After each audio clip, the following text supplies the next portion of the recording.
সময়ের চেয়ে বড় শিক্ষক এই পৃথিবীতে আর কিচ্ছু নাই। কিভাবে কিছু না, এটা নিয়ে একটা রিভেঞ্জ নিতে আমি আপনি কারোর জন্য যদি ক্ষতি চাই বা কারোর জন্য যদি ক্ষতি করি, কতটুকু উপায় করতে পারবো? আমার আপনার ক্ষমতা মানে সৃষ্টিকর্তার চেয়ে নিশ্চয়ই বেশি না।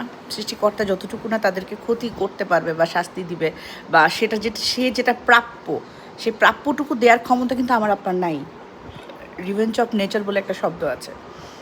দেখবেন প্রাকৃতিকভাবে শাস্তিটা কীভাবে জানি মানুষটা পেয়ে গেছে। এবং বিশ্বাস করেন, আমি এটা নিজের জীবন থেকে, অভিজ্ঞতা থেকে বলতেছি যে আমাকে আজ পর্যন্ত লাইফে যে কষ্ট দিছে, তাকে আমি নিজে যতটুকু না কষ্ট দেওয়ার ক্ষমতা রাখছি, তার চেয়ে বেশি কষ্ট আল্লাহ তাআলা তাকে দিয়ে দিছে।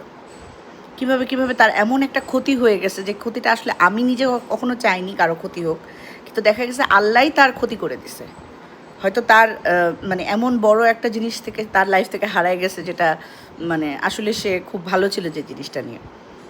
এই জন্য যে কোনো বিষয়ে অস্থির না হয়ে, কাউকে অভিশাপ না দিয়ে, নিজের কাজটা যেটা করলে আপনি নিজে ভালো থাকবেন, ঠিক সেটার উপর ফোকাস করে ধীরে ধীরে আগাতে থাকেন। দেখবেন জীবনের সকল সমস্যা আস্তে আস্তে সমাধান হয়ে যাবে।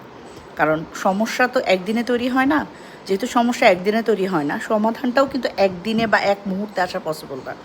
সো আপনার লাইফের প্রবলেমগুলো একদিনে তৈরি হয় নাই, এবং যেহেতু এগুলো একদিনে তৈরি হয় নাই, এগুলোও যেহেতু আস্তে আস্তে তৈরি হয়েছে, সো সমাধানগুলোও আসতে হয়তো একটু সময় লাগবে। ধৈর্য ধরে সমস্যার সমাধান কিভাবে করবেন সেই দিকে নিজেকে ধাবিত করেন। দেখবেন সমস্যাগুলো অনেক সহজ হয়ে গেছে হ্যান্ডেল করা।